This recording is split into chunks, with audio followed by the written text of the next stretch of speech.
สุขสบายดีพี่น้องเศร้าพญาพุ่มปัญญาอีสานที่หักแพงคิดหอยคิดถึงสุขุสุขคนนะครับ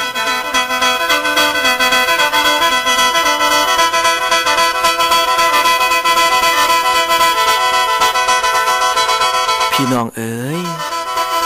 ราตรีการผ่านพ้นแสงที่ว่าวนมาใหม่ม้วนเป็ดไก่ทั้งใหญ่หน่อยหาคุยเคลียขี้ดินยังบ่สิ้นเอางัวควายออกไปลามตามทงหน้าเดินกวงๆมาหาน้อยได้แลนนำยังจำคำพอแม่เว้าเอิ้นกินข้าวอยู่เถียงหน้าเสียงเว้าจาว่าลูกหลามากินข้าวก่อนบาดสินอนแม่นางเฝ้าฟังเพิ่นเว้าเล่านิทาน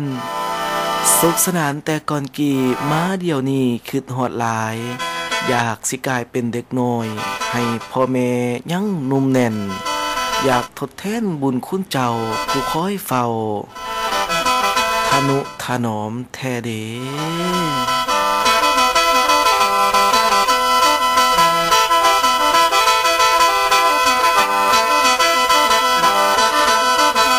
ตกมาสมัยนี้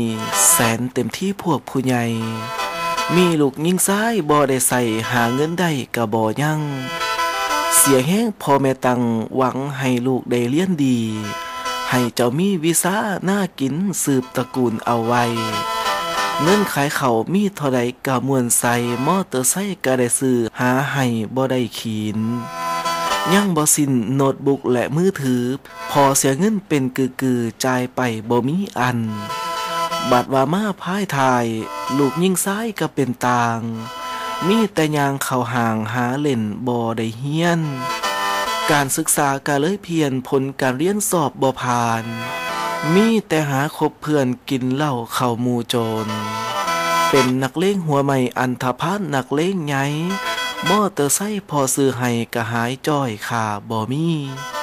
แสนเต็มที่พอกับแม่อยู่บ้านนั่งง่อยซ่านกอดหัวเขาเสียแห้งเลี้ยงลูกเต่าเลยบ่ได้ดอกเพิงผ้าหันแล้ว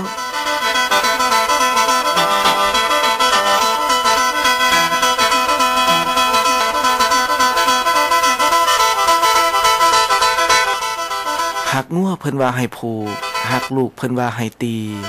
หักนารีเพิ่นให้มันหักพ่อแม่ถือเป็นพระอรหันต์ให้กลับการสมือถือไว้ยาสุลบคุณเด้อพ่อแม่กินของขี้ลายให้ลูกอิ่มอาหารดีเหลือเศษมีกลางกะสางมันลูกอิ่มกันสุคนล้วนพ่อแม่กวนน้ำใส่เข่าเศร้าหัวป่าแบ่งกันเพื่อลูกกินก้อนเศษที่เหลือจังร้อยเหือซ่อนแกงต้มง้มน้ำขึ้นใส่จานถึงยามนอนเข่าบอนบานนิท่านกอมให้จอมขวัญนอนอย่ากวนอีพอหลายไต่ตะเกียงสารแหของแม่ประคองสองแก้มอ่อนให้ลูกนอนหมอนยัดนุนพอแม่นอนที่หลังลุ้นหมุนหมอนศาสตร์เก่าห่างสู่แนวสร้างเพื่อผู้ใดลูกคำเอ้ยลูกคำเอ้ย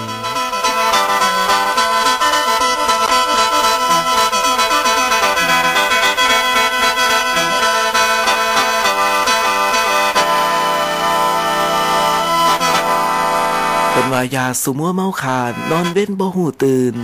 บาดเธอทุกบ่มีเหงื่ออยู่ท้องสินอนลี่อยู่บ่เป็นมีแต่เคราะห์เข็นของสนองโตให้ตกต่ำนั่นแล้วหาความสุขบ่ได้ความเศร้าผัดทอผู้ไผสิรู้ตนเจ้ายามพร้อยทุกยากบ่มีไผอยากปักกาวตาลดอมเจ้าดอกเมื่อจนสันเด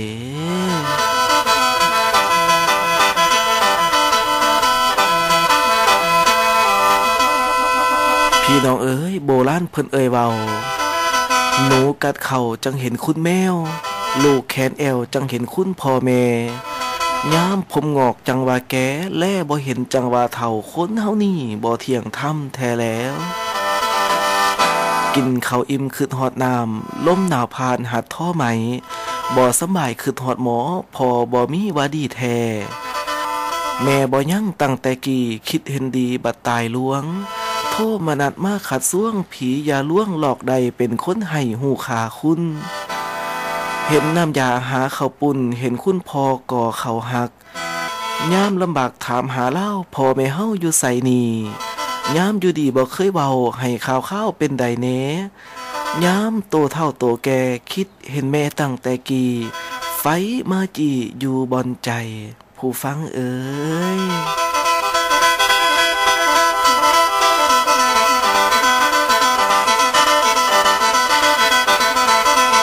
สาธุเด้อบุญเพียรตังอานิสงส์น้ำทรงพลาท่านซอยอยู่ประตูแจ้งซองสวัยละบาปเฮ็ดบุญไวกุศลก่อทำทานพวกหมู่ม่านอเวจีอย่าได้พานพบพอขอบารมีพระองค์เจ้าเป็นเงาบังคุ้มครองอยู่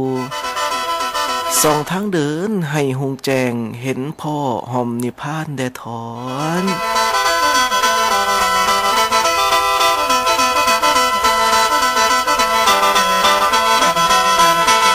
การเวลาล่วงแล้วบ่อาจเรียกให้หวนกลับผ่านไปเลยไปรับบ่สั่งลาผู้ใดซ้ำยำมมกืนอายุเจ้าพวกเศร้าเฮาสู้ซ้ำบ่นำพองขาบเขียวกินเสียงหอดเจ้าของเพราะจังสันเฮาต้องทำทุกอย่างดีเสมออย่าสุเผอมันกืนเปล่าฟรีโดยง่ายบรรยายเพียงสันคงหูกันตามได้กล่าวเฮาต้องกินมันต่อบางคืออย่าวางจากสิ่งดีเด้อพี่น้องแฟนพญาเอ่ย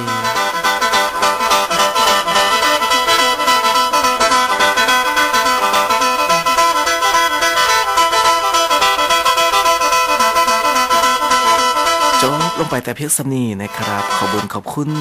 พ่อแม่พี่น้องแฟนเพจแฟนพญาภูมิปัญญาอีสานสุขคนนะครับที่เก็บติดตามรับฟังหลักกดไลค์เข้ามาเป็นกำลังแรงใจพร้อมนะครับและที่ลืมอะไรนะครับขอบคุณทีมงานแอดมินพญาภูมิปัญญาอีสานนะครับสุขคนนะครับที่แต่งพญามม้วนโพสขึ้นมาให้ดีเจดนคนไกลบ้านได้มาอ่านสู่พี่สู่น้องฟังนะครับผม